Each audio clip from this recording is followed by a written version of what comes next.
All right, so I have obviously done a lot of upgrades or attempted to do a lot of upgrades with my soldering station. I'm well aware you cannot overcome skill with tools, but at least having a lot of the proper tools will help. So things that I've learned along the way by honestly watching almost like the entire last 6 months of Northridge Fixes videos is the type of flux is very important. I ordered the Amtech 559. Hasn't come yet, but I got the next best thing, which has actually helped quite a bit, which is the ChipQuick SMD 4300 TF10. So what I was dealing with too is because I'm so slow at this, the flux was turning into caramel on me, like literally paste and then glue. And that was a pain in the ass. Because flux is key. You need lots of flux and you flood the area with flux, but I was just flooding caramel all over the board because it was taking me so long. The other thing too is the proper solder. So the one that's working over there I actually did with lead-free solder, which I'm really regretting now and wishing I'd paid attention and I misunderstood the type of solder he said to use. It's a 6723 mix of lead-free. Sorry, 6337. I said the wrong math a second ago. But again, lead-free solder. And when Phil realized my card was working with me using lead-free solder, he was like, what the hell? You actually got it to stick and blah, blah, blah. I was like, yeah, and it was a pain in the ass. He's like, why did you use lead-free? And I was like, yeah, I know now not to. So what I have here is 6337 Rosencore leaded solder. This really does melt a lot easier. So anyway, I have to redo that one over there. It's not right. Some of the pins don't have a good physical connection, so I'm getting low resistance, or excuse me, low amp flow and high amp flow on the pins in a very uneven fashion, like more uneven than, way more uneven than they should be. I know 5090s have some variance, but, so I ordered 6 more of the ASUS connectors and 6 of the non-ASUS connectors. They should be here in the next day or two. They're coming FedEx from China, but I have 1 left. So rather than using it on that card, which I did scratch the PCB, I scratched the solder mask and made it kind of ugly. I now have to do solder mask repair on that board because now what I'm getting is see how these holes are all perfectly round like this? Let's use this as an example. Let's pretend this ground screw right, or the screw which is a ground also right here, was my pad. Like I had like big scratches coming out the side, and so the solder was wanting to flow to the flat surface area because it wants to go to where there's more surface area to grab onto, and so I wasn't getting a good joint in there. And then now getting the lead-free, or the lead-free solder to come off, it's a lot like starting the job all over. So I'm gonna do that one when the new connectors come, and then I still have to replace the connector on that 4070 Ti I sacrificed to learn. With that said, the other things I learned is I was not using nearly enough heat. Nearly enough heat. I thought for sure I was oversaturating the board with heat. In fact, I thought for sure I'd even killed that 5090 over there because I used so much heat. I used my board heater, which I know Alex is like, why use a board heater? Why waste your time? Well, I'm not doing this as a business, and time is not money for me in the aspect of how fast I can get the job done. This helps me keep heat in the board because sometimes it takes too long for me to transition from one stage to the next, and I lose some of that heat, which means I lose some of that workability. So this just gives me a little bit more time, which I want to try and do better at right now in this attempt, because this is the other bad 5090 cable connector, the one that bent. This is the one that bent when I was doing my water-cooled update, and I noticed that pin pushed in. So I needed to replace this connector, and this is a nice clean starting point that's not all screwed up by my learning attempts. So anyway, I'll get to learn solder mask repair, which I got all the solder masking stuff that I need. I got black as well, because it's black PCB, so why put green or blue on a black PCB? So I've got that, I got the UV light, I just now need the connectors to come. With that said, the ground row, so on the ASUS, because it's flipped, these 2 posts right here, these are just, these are actually mounting posts. That's how it mounts to the board, and that mounts to the ground plane as well, because the ground plane on this board is solid copper all the way through. How many layers, I don't know.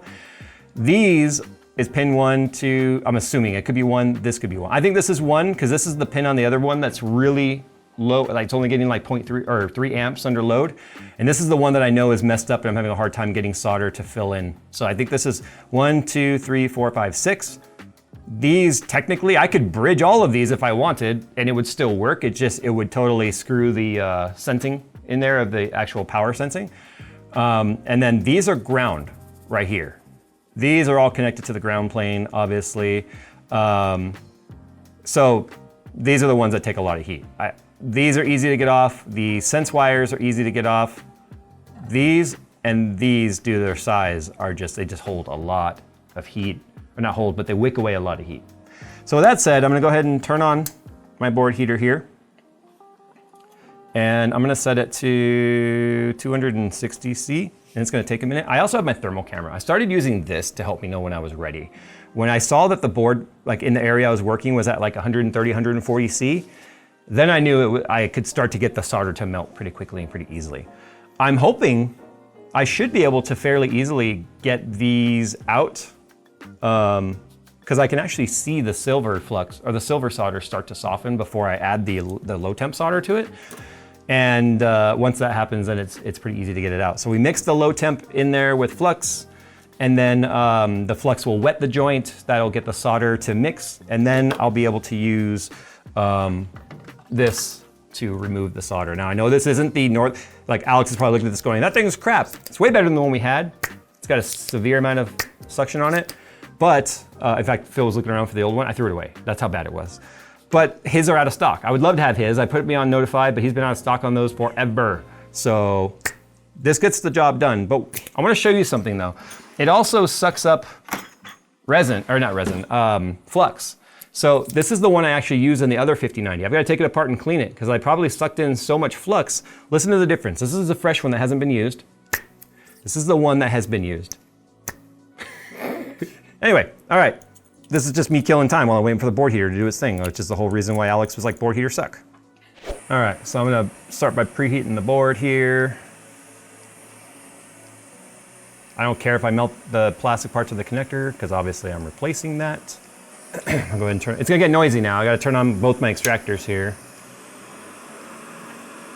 The second one looks like one of the speakerphones at the park. Hello? Hi, Sarah, can you get me Sally on the line? Time to add some flux. All right. Now we can start adding our low melt solder. He adds a lot on there.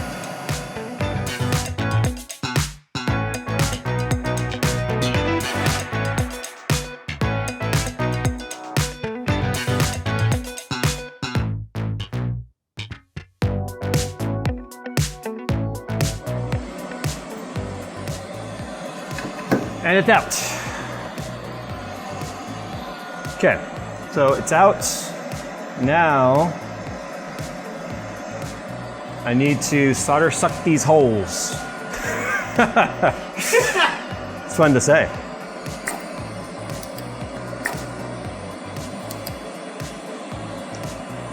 Getting them clean. So I think what I'm gonna do is I'm gonna add a little more of the low temp solder, or low melt solder, whatever you want to call it. I just want to be careful because touching the hole is what led to me burning the solder mask before.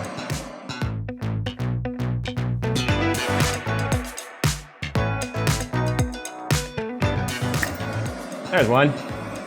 And it took part of the one next to it. See, more heat. I feel like I was using too much heat. But clearly, I wasn't using enough.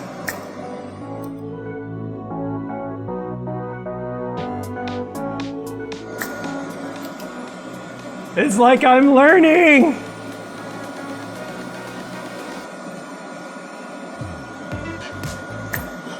That was a clean one take right there. Okay. So, we don't want to lose all the heat in the board right now, but I definitely have to do a little cleaning, and I did not have my alcohol with me.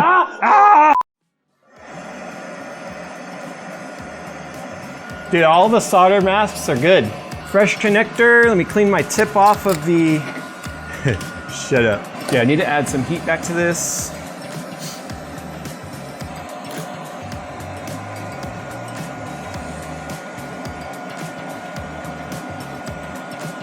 Yeah. Okay, I gotta get a couple blobs on. It's like tacking it down with a bow, right? Right. That way I can let go of it. It's flush all the way.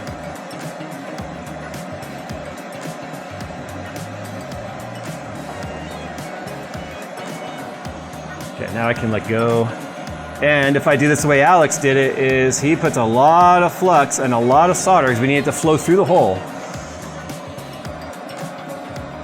It's like the first thing he did was he kind of like, he just sort of attacked it with solder. And then he went back over it.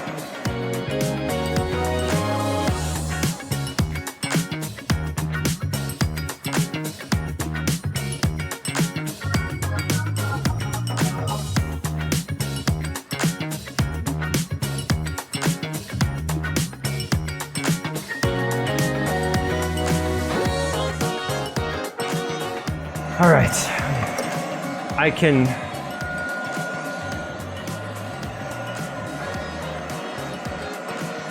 I definitely cannot go out on a limb and say better than factory like Alex does. I think we can all agree this is worse than factory. But it's better than broken. Yes, it is. Let me go clean the board up real quick. It is like, I don't understand why the ends of all of them are like lifted and or like sticking up. That's the thing that's weird to me. Like that's this solder. That's the first time I've ever used this solder and I'm not sure why it's doing that. See, like on the top of every post is like a ball. So it's like it flowed down in the post, but then there's like a little ball on top. And I don't know why it's doing that. I've used plenty, maybe I'm using too much heat. I don't know. Do y'all remember when I tried doing the CPU pins? Alex at Northridge Fix actually did a whole response video to that in a proper way. He explained everything I did wrong and what I should have done. And here's the best part about that. I don't know where it's at. It's in this cabinet somewhere. Ah! I still have it. So I almost feel like redeeming myself, not today, but by actually removing and replacing some pins. Just to go back to where it all started. Also, I want to point this out. This is not melted. There's just flux on there still. It's hard to get down in there. See that? So nothing's bridging. Those look pretty good. Like they're like a pyramid, like they should be. But these, like I said, all of them have like a ball on top. So help me understand with this 6337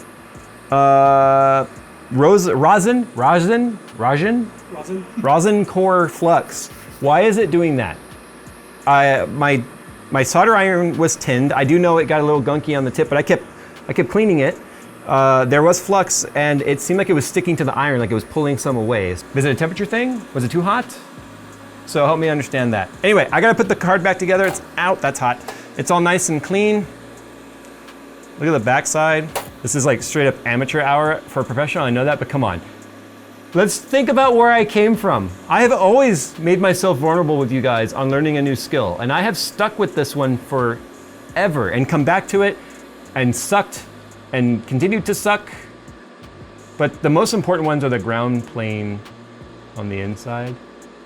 Maybe isn't quite as much of a mound as I would like to see on the grounds, but I actually feel a little concerned about the ground. Fortunate thing is if I had to redo this, I can come back and just work on the ground. So I got to heat the whole board and everything. I mean, I would have to put some heat in there, but now we need to do the reassembly and then we need to see whether or not I've got even pin amps. And if I don't, I know for a fact it's gonna be ground related, not the 12 volt side. The first test is, can I push it in without it going and breaking off? Yes, I can. Tight. The connection was tight. I wasn't saying tight because I'm a 90s kid, you know, but actually I'm an 80s kid, but anyway, have an image, no surprises there. All I care about, quite honestly, is the power distribution across the pins. That is what I care about most. I'm really excited now, because here's the thing, I'm just pretty lucky that I've used 5090s and 4090s and 12 volt high power and 12 volt 2x6 connectors for as long as I have without having anything catastrophically fail. But it's not an if, it's a when. And I did have one pin fail, which led to this whole journey starting in terms of the removing of the connector. And I was very afraid to start this on the 5090. I truly, truly was. You guys saw what I dealt with on the 4070. Now here's the thing. On the first card, it technically works, but I knocked a resistor or something off of somewhere, a very tiny one, and we don't know where it came from. So I might have to get a board schematic and learn to figure out where it went. Because that would be the next logical repair, is learning how to circuit trace and find bad chips, find bad chokes, stuff like that. That'd be the next logical thing. Right now I can replace a connector and I can solder some stuff if I break it, but I have to now know how to find where said missing thing went, right? But that's for a different day. Driver is loaded. Let's load up hardware info. Because it's an Astral, we have a built-in per pin amp sensing. It's the pimp sense. Don't make me bust out my pimp hand. Anyway. Big pimp sense. Pin 1 is already very low. Look at that, 0.1 versus everything else in the 0.5s. Why is it always pin 1 that wants to do this to me? I don't understand. Unless it's the cable. That's the only common denominator between all three of these cards that we've tested today. Let me replace this guy right here and see. We actually have a brand new 5090 Tough that we put on this test bench for sanity checking pin distribution, power distribution. And it also had a pin that was like way out of spec. 2 that were way out of spec. So it's more than likely the cable. So let me just go ahead and start here, okay? We'll just remove the PMD from the equation entirely.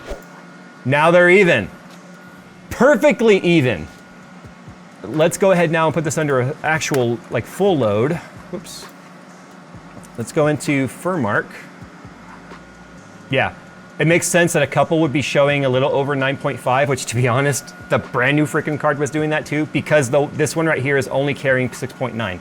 So I need to figure out why pin 4, I still think it might be that ground, why pin 4 is not carrying its share of the load. That's why, right, because each of those are about a half an amp high.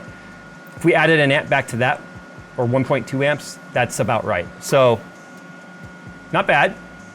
Could use some, in fact, I could run this all day long technically, and this would never fail. This would not fail at 9.3 and 9.7 amps. But I'm not okay with this.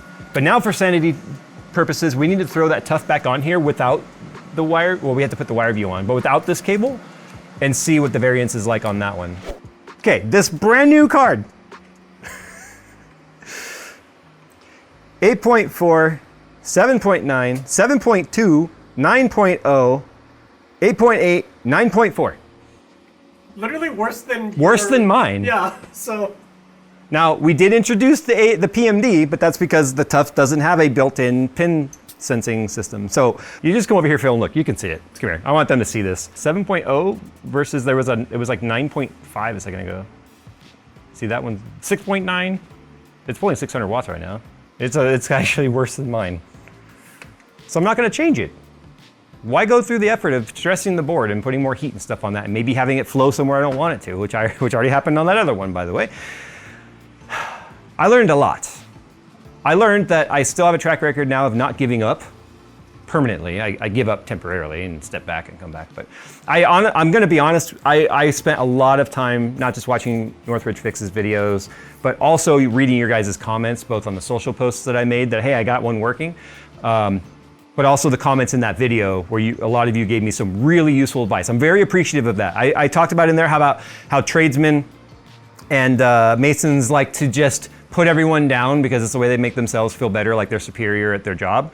You know, we can lift everyone up. And you guys didn't put me down. You guys were like, hey, you're like 95% of the way there. Just keep going, try this. And it worked. And I now have a better than factory connection. Not a Northridge Fix better than factory. But that's his outro, by the way. But